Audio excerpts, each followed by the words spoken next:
Imagine a forest.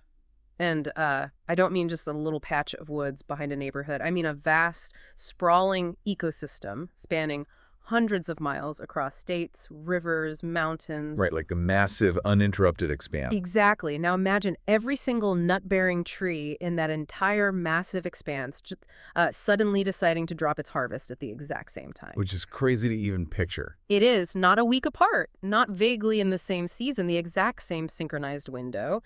And for centuries, the standard scientific assumption was that plants were, well, they were deaf, mute, and completely isolated from one another, right? Yeah, just these isolated biological machines essentially just competing for sunlight. Right, but if they are just isolated machines, how on earth are they coordinating a harvest across hundreds of miles? I mean, what if the trees are actually talking to each other? What if they're sharing resources and strategizing as like a unified community? Well, it completely upends the traditional view of biology. I mean, it forces us to reconsider the entire landscape, not as this collection of objects to be cataloged, but as an incredibly complex communicative network of subjects. Welcome to the Book Nook. We are so thrilled to have you here with us. On this show, we take the most fascinating books in self-help, spirituality, psychology, and personal growth, and we extract the insights that completely shift how you see the world. And today's deep dive is, it's really going to challenge the very foundation of how you perceive the natural world outside your window. Oh, totally. We are exploring the profound intersection of Indigenous wisdom and Western scientific knowledge, and we're guided by a truly phenomenal book, Braiding Sweetgrass, by Wall Kimmerer. And Wall Kimmerer occupies this incredibly rare space in the world of science and literature. I mean, she is a decorated plant scientist. She's a botanist who has spent her entire life navigating the really rigorous, deeply analytical world of Western academia. But she's also, and this is what makes the book so special, she's also an enrolled member of the citizen Potawatomi Nation. Right. And the core of her work is this endeavor to braid these two distinct ways of knowing together. She uses the metaphor of sweetgrass, which is a sacred plant to her people, to weave, indigenous ways of knowing, strict scientific methodology, and her own personal narrative into a framework that really tries to heal our fractured relationship with the earth. Okay, let's unpack this. Because to really understand our relationship with the earth, Kimmerer argues that we first have to look at the stories that shaped us. The origin stories. Exactly. Whether you realize it or not, the origin stories of a culture act as this subconscious compass. They dictate how you behave, what you value, how you view your place in the universe. It's wild how much influence they have. Well, cosmologies are the blueprints of our worldview, right? They orient us. And the text provides this brilliant contrast to illustrate how deeply these blueprints affect our ecological behavior.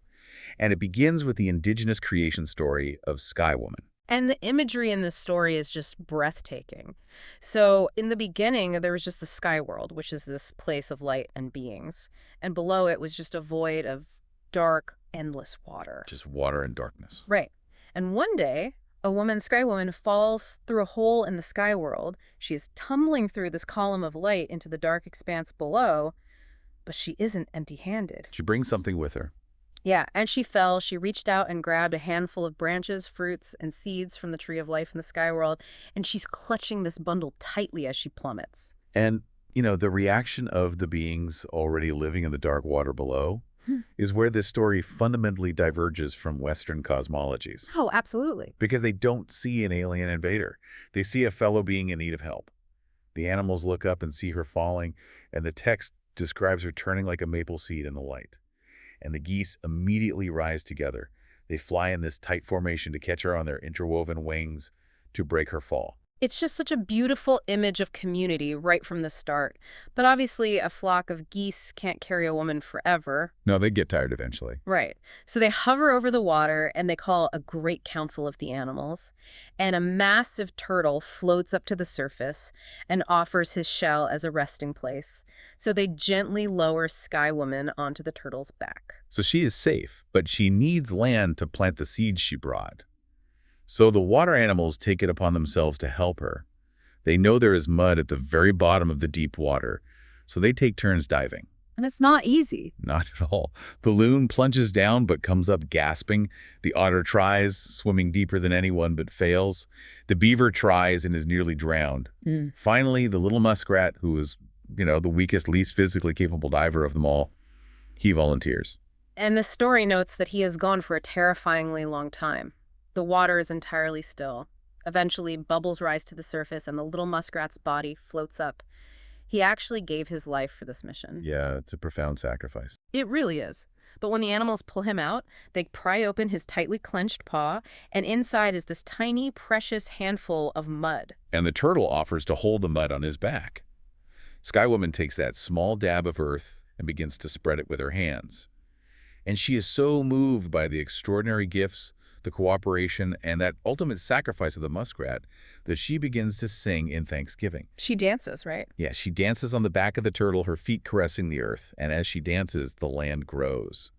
It expands outward from that tiny handful of mud into the whole earth, what indigenous cultures refer to as Turtle Island. And then she unrolls her own tightly clenched hand, and she plants the seeds from the tree of life. She tends them, the sunlight from the hole in the sky world feeds them, and the world turns green. And the text specifically points out that sweetgrass, wingash, was the very first plant to grow on the earth. Its sweet fragrance acts as a constant memory of Sky Woman's hand. Okay, let's analyze the psychological architecture of that story, especially for you listening, thinking about personal growth and how we frame our lives. Sky Woman is not a god creating the world out of nothing, ex nihilo, right? No, she is a co-creator. Exactly. She receives the earth as this unimaginably generous gift from the animals, born of their sacrifice. In return, she uses her unique gifts, her seeds, her knowledge, her dancing, to make the world flourish for everyone. The fundamental relationship there is one of profound reciprocity and mutual aid. Now, contrast that entirely with the Western creation story that has, well, dominated the global worldview for centuries. The story of Eve. Right, the Garden of Eden? Yeah, we have another woman, another garden, and another tree. But the dynamic is completely inverted. In the Genesis narrative, tasting the fruit of knowledge is the ultimate transgression. For seeking wisdom, Eve is banished. The gates of the garden clang shut behind her, guarded by a flaming sword. Exactly. She is cast into an alien, hostile wilderness. And the instructions given to her are entirely antagonistic. She's told she will have to earn her bread by the sweat of her brow in a world of thorns and thistles. She is commanded to subdue the earth, to dominate it in order to survive. Look at how that positions humanity in our own minds. In the Eve narrative, we are exiles. We are orphans punished by an angry creator, meant to dominate an adversarial wilderness. The earth is not our true home. Right, it's just a temporary proving ground on the way to a real home in heaven. But in the Sky Woman narrative, we are welcome guests in a community of living beings. We're endowed with a responsibility to maintain the garden. Same planet, completely different operating systems. And Kimmerer points out that the landscape outside our windows literally bears the physical scars of the meeting between the offspring of Sky Woman and the children of Eve. We built a whole civilization based on the idea that nature is an enemy to be subdued, rather than a community to be collaborated with. And this tension isn't just historical. I mean, it plays out in modern scientific institutions today. Kimmerer experienced this collision of worldviews intimately when she entered college. She arrived as a young, passionate, indigenous woman who wanted to study botany. Oh, the interview story. This part is so telling. Yeah. She goes in for her freshman intake interview with her academic advisor, who is this older, established scientist. He looks at her file and asks simply, "Why do you want to major in botany?" And her answer is so incredibly pure. It really is. She tells him she wants to know why asters, which are these vibrant purple wildflowers, and goldenrod, which are brilliant yellow, look so incredibly beautiful when they grow together in the fields. And the advisor's response perfectly encapsulates the rigid boundaries of the Western scientific paradigm. He tells her essentially that her question is invalid. He says beauty is entirely subjective. Right. He says it exists only in the eye of the beholder, and therefore it is completely irrelevant to science. He instructs her that true science is about asking mechanical questions. What is it, and how does it work? It is about reducing a plant to its cellular components, to its chemical interactions. It is emphatically not about asking a plant, "Who are you?" or investigating the aesthetic relationships between species. She describes how crushing that moment was for her. She was basically being told that her indigenous way of seeing the world, seeking relationships, noticing harmony, acknowledging beauty, was entirely incompatible with being a scientist. Science demanded a strict separation between the observer and the observed. You have to remove your heart from the laboratory. But the irony, and really the brilliance of Kimmerer's synthesis later on, is that the very science the advisor championed eventually validated her original question about beauty. Yes, she dives into the physiological mechanisms of human vision to find the answer. So let's look at the biology of the eye. Our retinas are lined with specialized photoreceptor cells called cones, right? And these are responsible for perceiving color. Right, we have different types of cones tuned to absorb specific wavelengths of light across the visible spectrum. And this is where the physics of light and human biology intersect so beautifully. Purple and yellow are complementary colors. They sit opposite each other on the color wheel.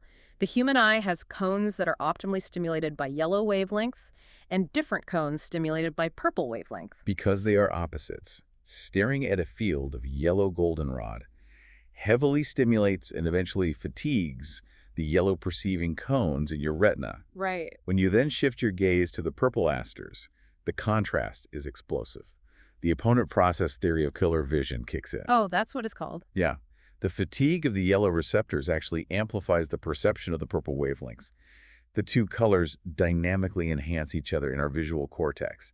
There is an energetic physical reciprocity happening in your eye. But the crucial ecological point is that this striking visual contrast isn't just a happy accident for human enjoyment. The plants didn't evolve for us to look at them. Bees, who are the primary pollinators for these flowers, perceive these specific wavelengths very similarly to humans. Yeah, they see further into the ultraviolet spectrum.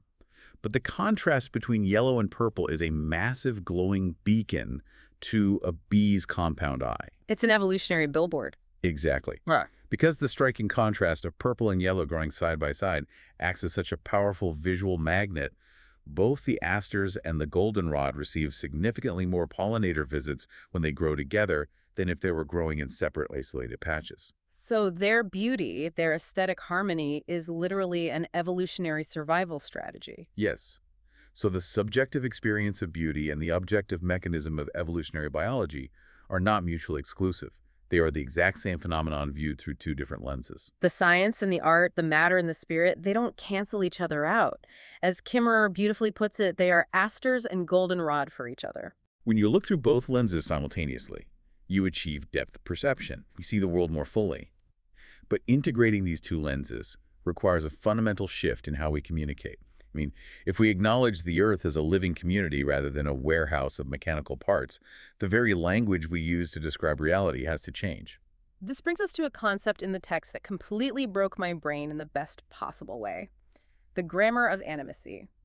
Kimmerer talks about finding a word in the Anishinaabe language, Popawi. Pupawi translates conceptually to the force which causes mushrooms to push up from the earth overnight. It's such a specific, almost magical observation. Think about a mushroom.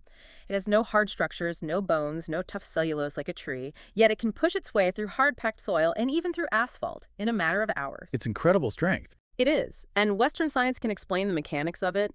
We can talk about turgor pressure, cellular expansion, osmotic gradients.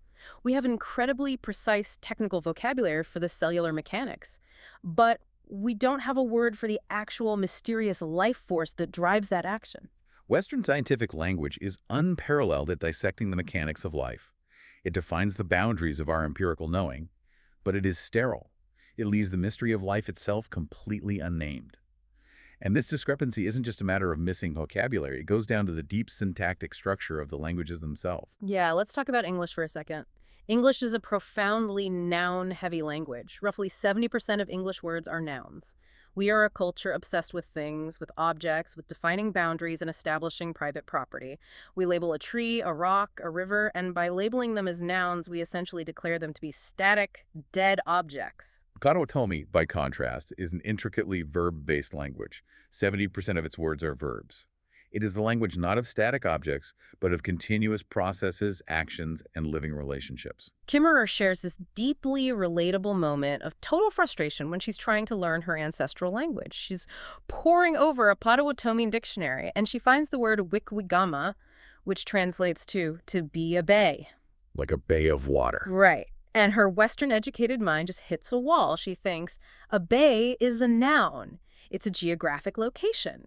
It's a body of water trapped between two shores. Why on earth would you make it a verb? But wait, let's explore that frustration because it's a very natural Western response. I mean, how do you conceptualize water as a verb? Right. I struggle with this too. Water is subject to gravity and fluid dynamics. It flows down. Calling it a bay describes the physical, topographical container it happens to be sitting in. How does making it a verb give the water agency if it doesn't have a brain or a nervous system to make decisions? Are we just projecting human traits onto a puddle? That is the crucial hurdle of understanding Indigenous philosophy. Western thought relies on a substance ontology, meaning the world is made of basic, inert building blocks. Indigenous philosophy relies on a process ontology. The world is a complex web of ongoing events and relationships. Okay, process versus substance. Yes, Yeah. agency in this context doesn't mean the water sits there stroking its chin, pondering its next career move. It means the water is an active, dynamic participant in the creation of reality. So it's about potential energy versus a static definition. Precisely. When we call a bay a noun, we define it by human terms. We say, this water is trapped here by these shores. It is a permanent object on our map. We conceptually enslave the water to our definition. Wow, enslave it to our definition. That's powerful. But when you say to be a bay, you release the water from that static bondage. You acknowledge that bayness is just what the water happens to be doing right now. Today, it is actively sheltering itself between these shores, sustaining fish, reflecting the sky. But the water is alive with potential. Tomorrow, through evaporation and rainfall, that exact same water could be a raging stream, a snowflake, or the deep ocean. It is engaged in a continuous process of becoming. When you look at it that way, it changes everything. In Potawatomi, plants, animals, mountains, water, fire, and even songs are treated grammatically as animate beings. They are persons. You don't ask, what is it, when you see an apple on a tree. You ask, who is that being? And the culturally appropriate reply is, Mshimin apple that being is. This grammar of personhood strikes at the core of our ecological crisis. In English, we enforce a strict binary hierarchy of existence. You're either a human being or you are an it. We reserve pronouns like he or she exclusively for humans and perhaps for our closest household pets, but everything else in the universe is reduced to an it. But wait, doesn't science require that? Kimmerer mentions that in her field ecology classes, her students get very upset if someone refers to a plant or a wild animal as he or she. Yes, they do. They call it anthropomorphism, the cardinal sin of projecting human characteristics onto non-human entities. They argue that calling a tree she is unscientific, that it's just treating nature like a Disney cartoon, putting animals and plants in furry human costumes. Isn't that a valid critique? If we want to study nature objectively, shouldn't we avoid projecting our own psychology onto it? Kimmerer tackles that critique head-on, and her analysis is razor-sharp. She argues that the charge of anthropomorphism actually reveals a deep-seated human arrogance. Arrogance? How so? Well, the assumption behind the critique is that consciousness, agency, and personhood are exclusively human traits. We assume that the only way another organism could possibly be worthy of moral respect is if it acts exactly like a human. Ah, I see. So by refusing to call a tree it, we aren't saying the tree has a human personality. We are saying the tree has a tree personality that deserves respect. Yes. Calling a tree an it doesn't protect the tree's unique biological identity. It protects our psychological comfort. It puts up a massive moral barrier. We don't have moral obligations to its. You can't exploit a who, but you can very easily exploit an it. Exactly. The grammar of animacy is an ethical constraint. When you say it, you instantly transform a living, breathing, complex ecosystem into a warehouse of natural resources. If an ancient cedar tree is just an it, an object, a board foot of lumber waiting to happen, we can fire up the chainsaw without a single pang of conscience. Because it's just material. Right.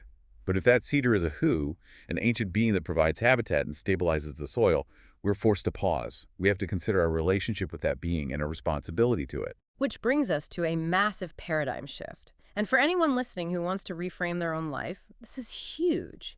If you fundamentally change your language, you fundamentally alter your behavior. When a forest goes from being a warehouse of commodities to a community of sovereign subjects, you can no longer operate a purely extractive economy. You enter the realm of what the author calls the gift economy. This is one of the most vital themes in the text, and Kimmerer grounds it not in abstract economic theory, but in a very simple, visceral childhood memory. Foraging for wild strawberries. She describes growing up in upstate New York, wandering the fields and finding patches of wild strawberries. In Potawatomi, the strawberry is odmin, the heartberry. She describes how the earth basically showered her with these intensely sweet, perfect little gifts. And she defines a gift very specifically. Yes, a gift is something that comes to you through no action of your own. It is freely given. It is not a reward for good behavior. You can't earn a wild strawberry. You didn't plant it. You didn't water it. It just appears, given by the earth. And The psychological impact of receiving a true gift is profound. It changes your behavior toward the giver. It establishes a bond. Let's use an analogy here to contrast this with our normal day-to-day economy. Let's look at software, for instance. If I go online and buy a subscription to a proprietary word processing software from a massive tech corporation, my relationship with that company is purely transactional. Right. You pay, they provide. The exchange is equalized the second my credit card clears. The software is a commodity. I don't owe the corporation anything else. I don't feel grateful to them. And if I find a cheaper option tomorrow, I will abandon them instantly. The relationship ends at the point of sale. That is the defining characteristic of a commodity economy. It is built on alienation. The object is entirely disconnected from its creator and its history. But contrast that with open source software, like the Linux operating system or Wikipedia. These platforms are built entirely by a community of developers and writers who freely donate their time and expertise. The software is given to the public as a gift. And that changes the feeling completely. Exactly. When you use it, you enter into a feeling bond with that community. You know you are benefiting from the labor and generosity of others. Because it's a gift, the community thrives on an unwritten obligation of reciprocity. You feel a moral pull to report a bug, or write a line of code, or donate server space to keep it running. If everyone just takes the code and no one gives back, the whole ecosystem collapses. That captures the essence of a gift economy perfectly. A gift creates an ongoing relationship and an absolute obligation to reciprocate. Kimmerer extends this principle directly to our relationship with the natural world. She tells a compelling story about a man named Wally Bear Mashigo, who is a ceremonial firekeeper. He uses sweetgrass, wingask extensively for his ceremonies. Sometimes, at large powwows, he runs out of his supply. Now, there are often vendors at these powwows selling braids of sweetgrass for $10 a piece, but Wally absolutely refuses to buy it. From the perspective of a capitalist market economy, his refusal seems absurd. Supply and demand, right? You need a product, someone has the product, you exchange capital for it, it's efficient. But the text emphasizes that the spiritual value of the sweetgrass is intimately tied to how it changes hands. For the plant to be sacred, for it to retain its healing power, it must be freely given and freely received. Sweetgrass is a gift from Mother Earth. The moment you put a price tag on it, you sever its connection to the earth and turn it into human capital. You strip it of its spirit. When Wally approaches a vendor and asks for sweetgrass, he expects the vendor to recognize him as a firekeeper and give it to him as a gift. A Western-minded entrepreneur would say, you can't get something for nothing in this world. But in an indigenous framework, that is the exact definition of a gift. Something for nothing. Exactly, except for the invisible, powerful strings of mutual obligation and gratitude that weave a community together. The vendor gives the sweetgrass, Wally performs the ceremony that blesses the community, and the cycle of reciprocity continues. Kimmerer actually had a dream about this that illustrates the psychological shift perfectly. She dreamt she was wandering through an open-air market in the Andes Mountains. She was carrying a basket, gathering cilantro, bread, produce from the various stalls. But whenever she tried to hand the vendors coins to pay for the food, they smiled and waved her money away. Gratitude was the only accepted currency. Everything in the market was a gift. Notice how the rules of engagement change in that dream space. Completely. She noted that if she had been in a discount supermarket where everything was just cheap commodities, human nature would have prompted her to hoard. Oh, for sure. Stuck up while it's cheap. Right, she would have filled her cart to the brim. But because everything was a gift freely offered by another human being, she felt an overwhelming sense of self-restraint. She found herself carefully selecting only exactly what she needed for that day. It's a completely different mindset. And immediately, her mind started racing, trying to figure out what she could create or harvest to bring back to the market the next day, to give to the vendors in return. The feeling of abundance replaced the fear of scarcity. This is a beautiful philosophical concept, but Kimmerer, ever the scientist, demands that we look at the biology. I mean, is this gift economy just a romantic, poetic metaphor for human behavior, or is it actually reflected in the hard science of ecology?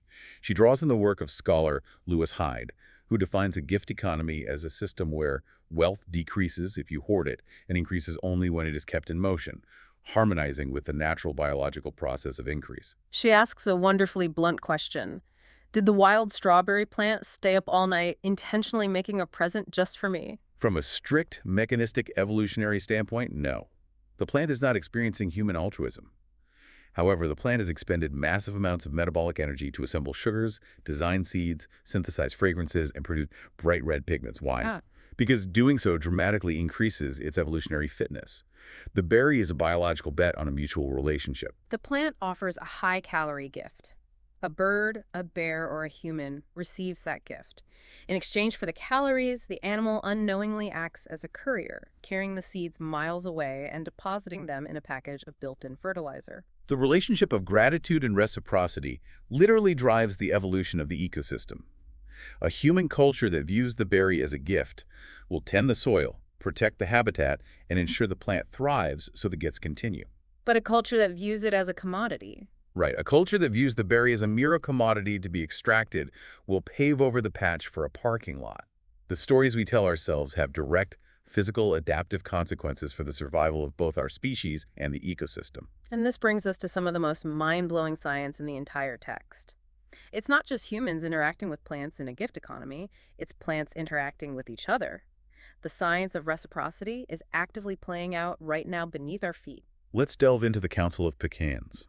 Kimmerer anchors this scientific exploration in a piece of her own family history. She tells the story of her grandfather and great-uncle back in 1895 living in Indian Territory. They were just skinny little boys wandering the Oklahoma prairie, and they were starving. They had been out fishing all day, caught nothing, and were facing another bleak night of flour biscuits and red-eye gravy. But as they were walking home, they stumble upon a massive grove of wild pecan trees. And the ground is absolutely blanketed in a fortune of nuts. To fully grasp the weight of this moment, we have to understand the brutal historical context. These boys were members of the citizen Potawatomi Nation. Their ancestors originally lived in the lush, resource-rich Great Lakes region around Lake Michigan. But they were subjected to the Trail of Death, marched at gunpoint by the U.S. government to a reservation in Kansas. And it didn't end there. No. To secure their land rights and avoid being forcibly relocated yet again, the tribe made a desperate compromise. They agreed to surrender their traditional, communally held reservation land in exchange for individual property allotments and U.S. citizenship. They moved to Indian Territory, what is now Oklahoma, expecting secure homes.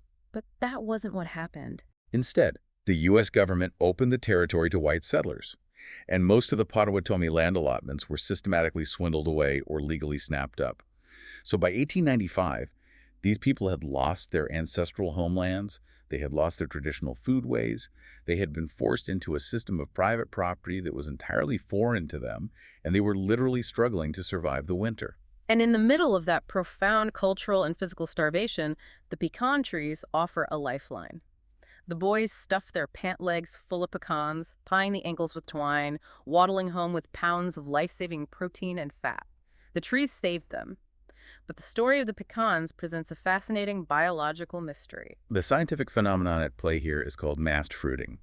Nut trees, like pecans, oaks, and hickories, do not produce a steady, predictable, moderate crop of nuts every single year. Which seems like a terrible evolutionary strategy at first glance. Why not just make a few nuts every year to ensure your genes are passed on?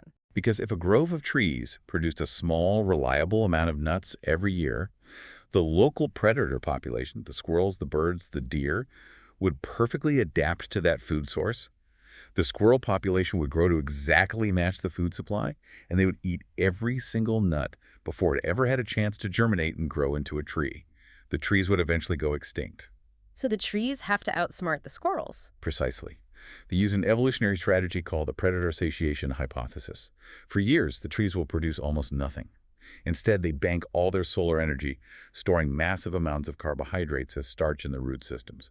They starve the local predator population, keeping squirrel numbers very low. Sneaky. Very. Yeah. Then suddenly, completely unpredictably, the trees convert years of stored starch into sugar and drop an astronomical volume of nuts all at once. They overwhelm the system. There are simply not enough squirrels alive to eat all the nuts. The animals gorge themselves, they bury as many as they can, and there are still millions of nuts left over on the forest floor to safely germinate and become the next generation of the forest. It is a brilliant biological defense. But the tree mystery, the part that has baffled scientists for decades, is the synchrony of it all. It is not just one individual tree deciding to mass fruit. If one tree dropped its nuts alone, the squirrels from the neighboring woods would just rush in and eat them all. Right. For the strategy to work, every single tree in the grove has to drop its nuts at the exact same time. And not just the local grove trees across the entire county, sometimes across the entire state, will mass fruit in unison. How are they doing that? They don't have calendars. They don't have eyes to see what their neighbors are doing. Historically, Western science looked at a forest and saw a collection of individual, isolated competitors fighting for sunlight and water. But indigenous elders have always taught that the trees hold counsel.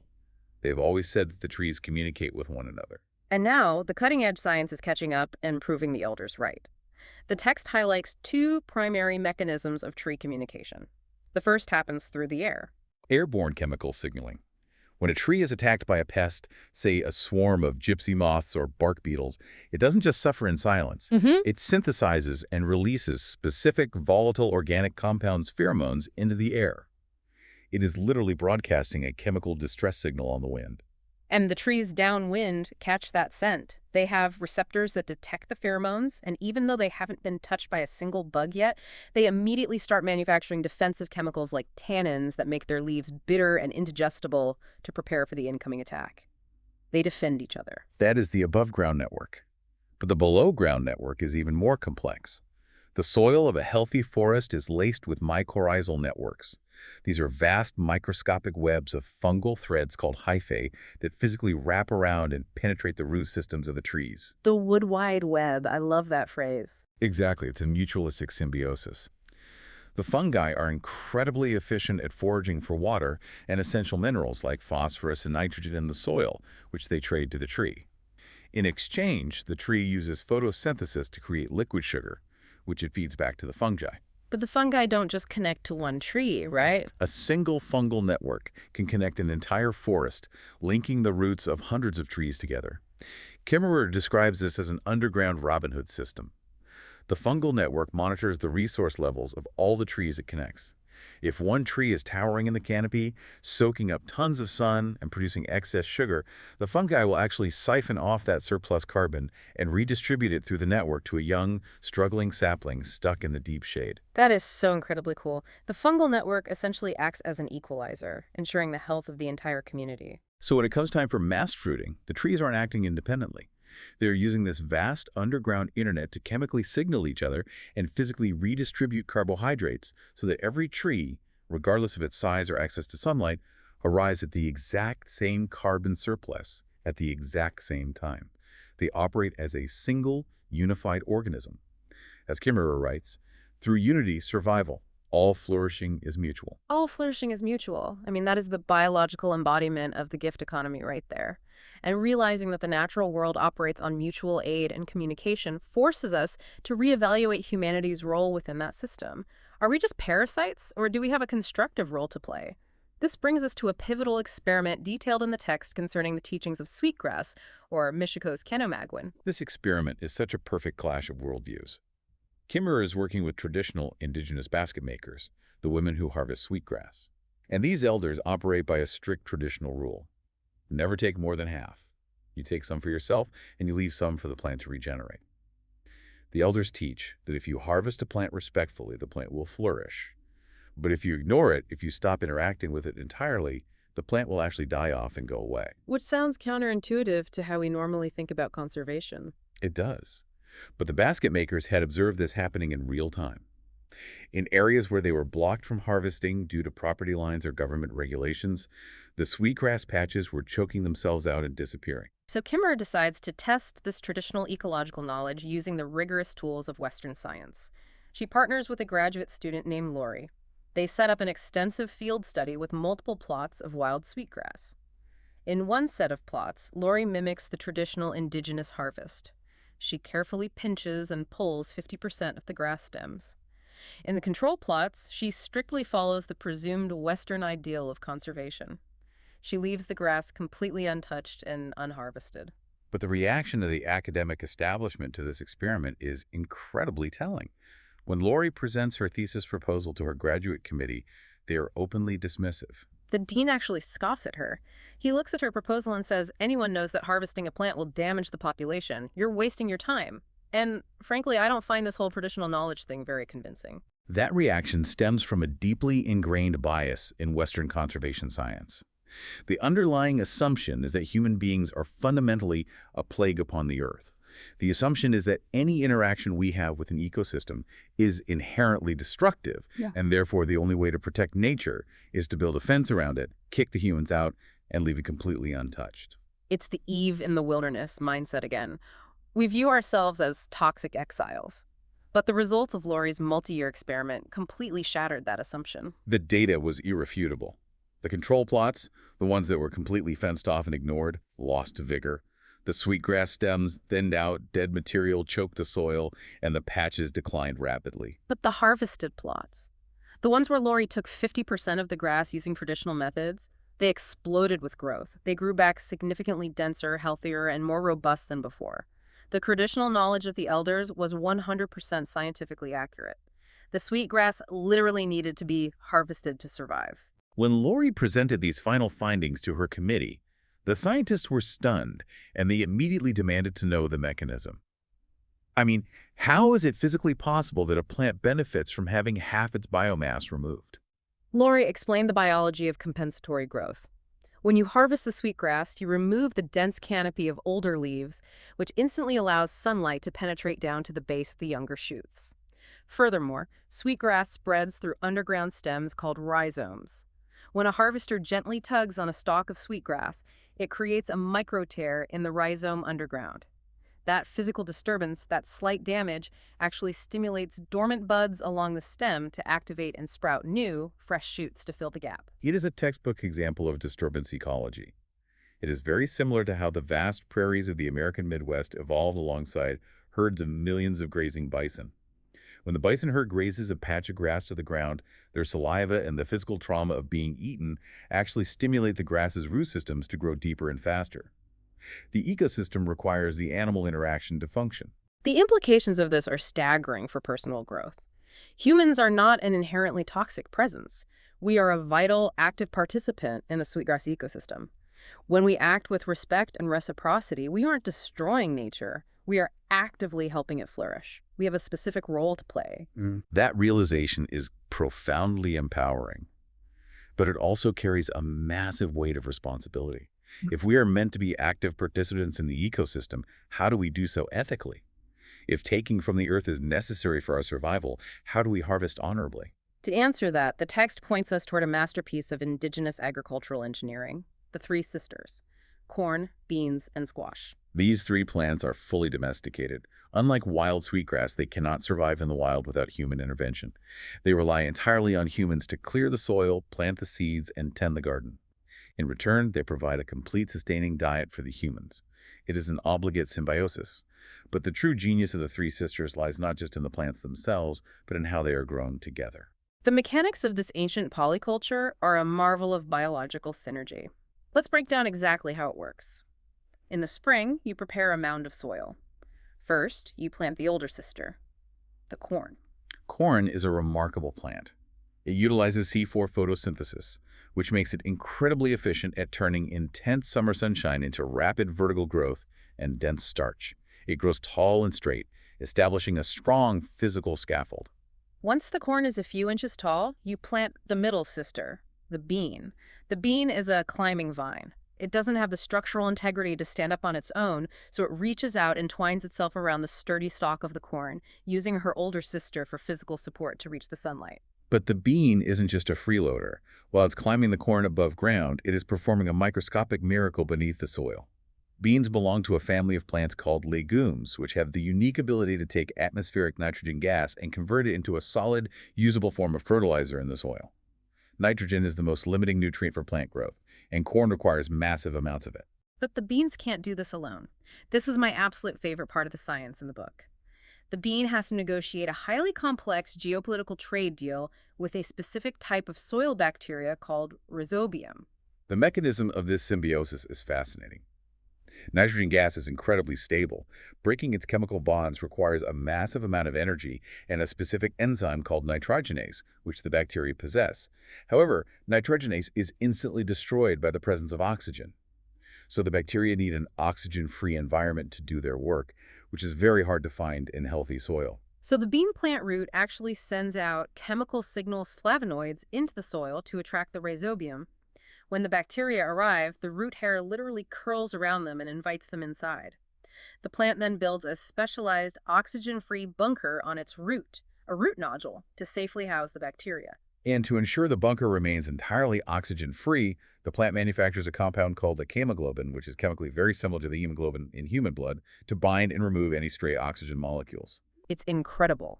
Inside this custom-built oxygen-free bunker, the rhizobium bacteria go to work. They pull nitrogen gas from the air trapped in the soil, convert it into ammonia fertilizer, and feed it directly to the bean plant. In exchange, the bean feeds the bacteria liquid sugar from photosynthesis. But the bean is so efficient at this that it produces excess nitrogen fertilizer, which leaks into the surrounding soil, directly feeding the nitrogen-hungry corn. The sisters are actively sustaining each other. And finally, you plant the younger sister, the squash. The squash grows low to the ground, deploying massive, broad, umbrella-like leaves. These leaves act as a living armor for the soil. They cast deep shade over the mound, which suppresses any competing weed seeds from sprouting. The shade also dramatically lowers the soil temperature and prevents the sun from evaporating the soil's moisture. The squash creates a humid, protected microclimate that allows the roots of the corn and the beans to thrive, even during a drought. They are biologically complementary. When grown together in this specific triad, they yield significantly more total food than if you grew them in 3 separate, isolated monoculture fields.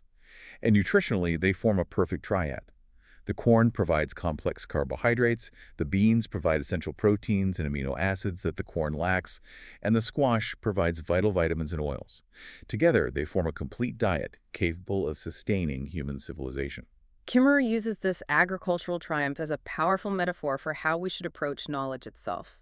She compares the sturdy foundational corn to traditional ecological knowledge, the deep ancient understanding of relationships and systems.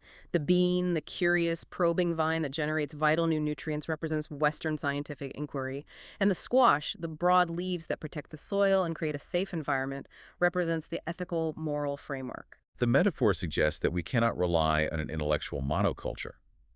If you try to run the world entirely on the cold, mechanical logic of Western science, the soil is eventually depleted. We need a polyculture of knowledge. We need the scientific methodology supported by the deep systemic wisdom of indigenous knowledge, all protected by an ethical habitat. And cultivating that ethical habitat requires daily practice. It doesn't just happen by accident. To illustrate this, the text introduces the Thanksgiving address, a daily oration spoken by the Haudenosaunee people. The Thanksgiving address, often called the words that come before all else, is central to Haudenosaunee culture. It is important to note that it is not a prayer in the Western sense of petitioning a deity for favors. It is a comprehensive, deeply observant, almost scientific inventory of the ecosystem. It is a massive recitation. The speaker guides the community through every single layer of the natural world. They start with the earth itself, then move to the waters, the fish, the low-growing plants and berries, the medicines, the trees, the animals, the birds, the winds, the thunderers, the sun, the moon, and the stars. And for every single element, they acknowledge its specific biological role, its duty to the rest of creation, and they offer their collective gratitude. And now our minds are one. That is the refrain after every element. The psychological and societal impact of starting every single day, every gathering, every government meeting with this extensive recitation of gratitude is profound. Kimmerer notes an interview with a Haudenosaunee clan mother who explains that the primary function of the address is to instill an outlook of deep contentment. And in the context of the modern world, contentment is a radical, highly subversive act. Think about it.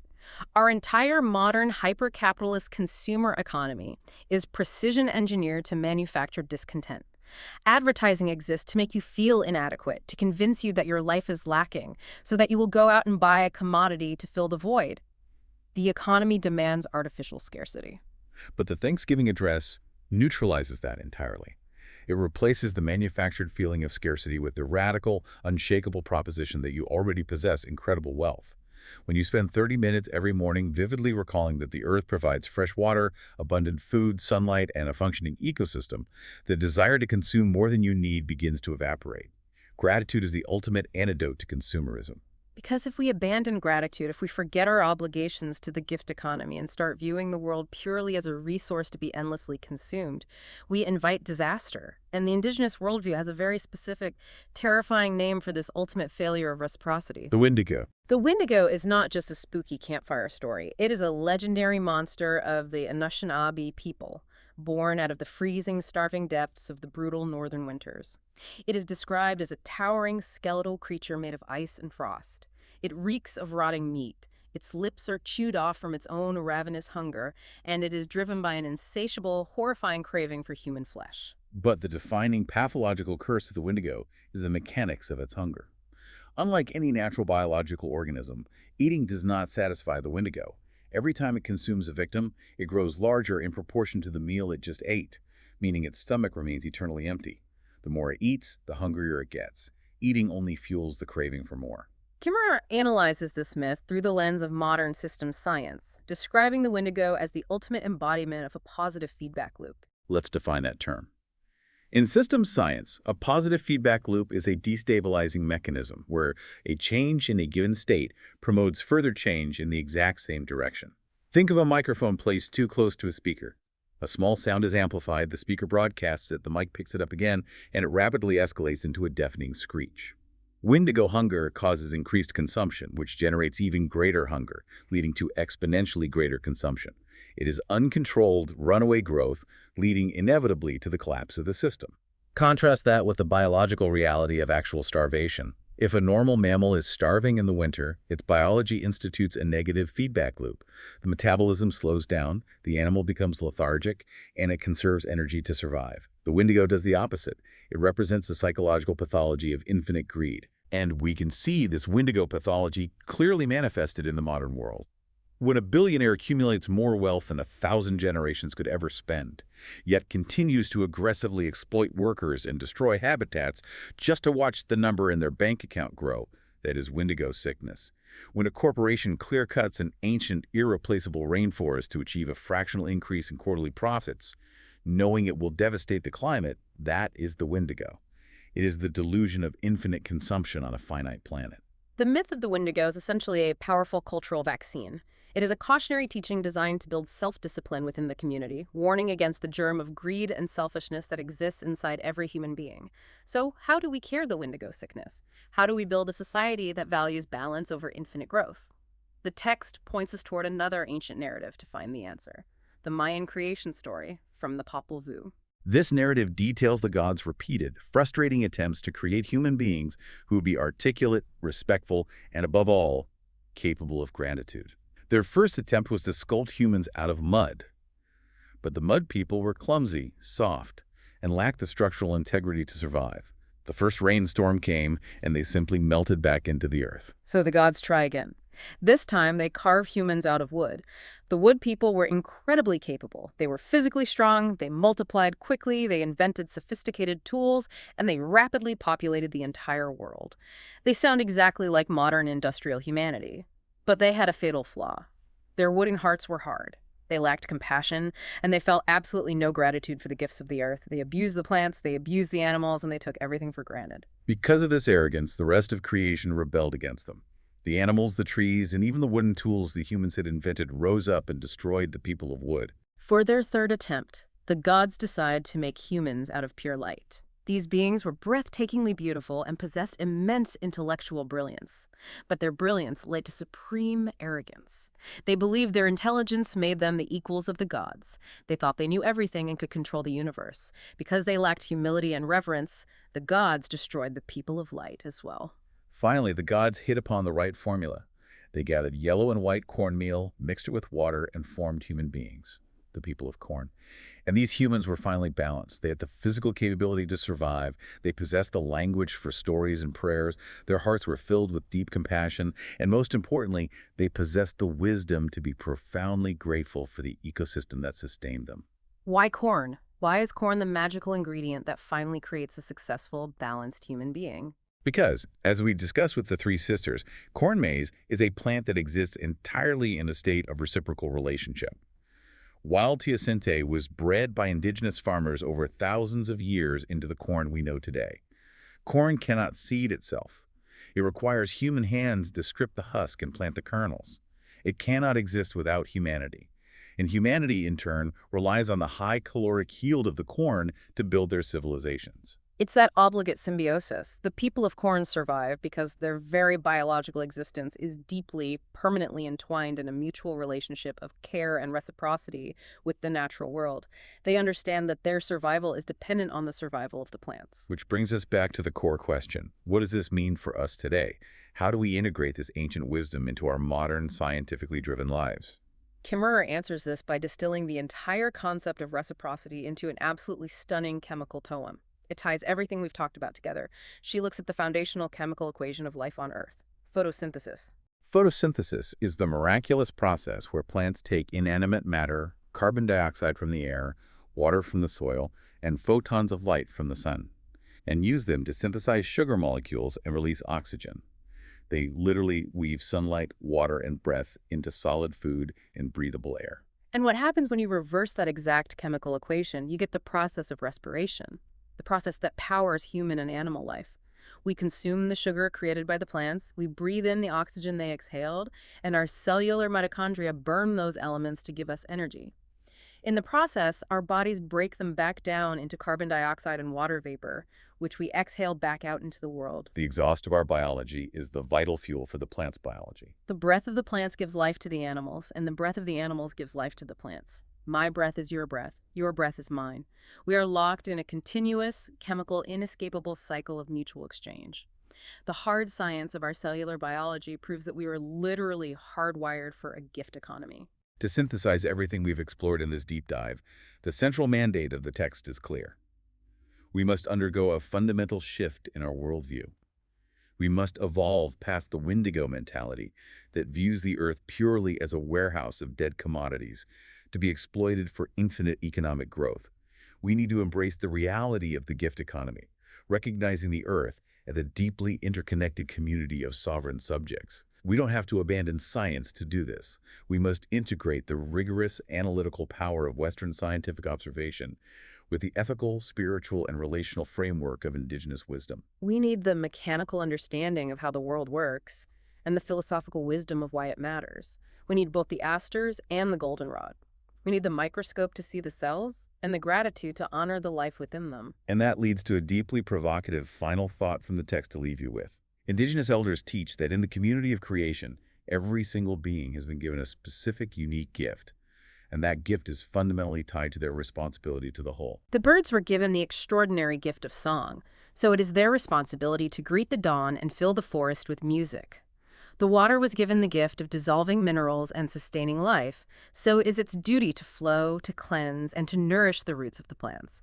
The rhizobium bacteria have the gift of breaking down nitrogen.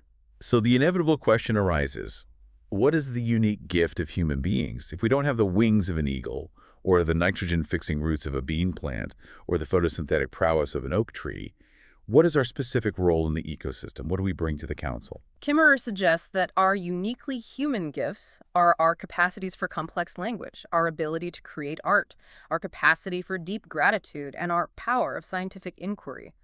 Think about what that means for your own life. What if you viewed your daily work, whether you are writing code for new software, organizing your local community, raising children, writing poetry, or conducting complex scientific research, not merely as a mechanism to earn a paycheck, dominate your field, or accumulate personal wealth?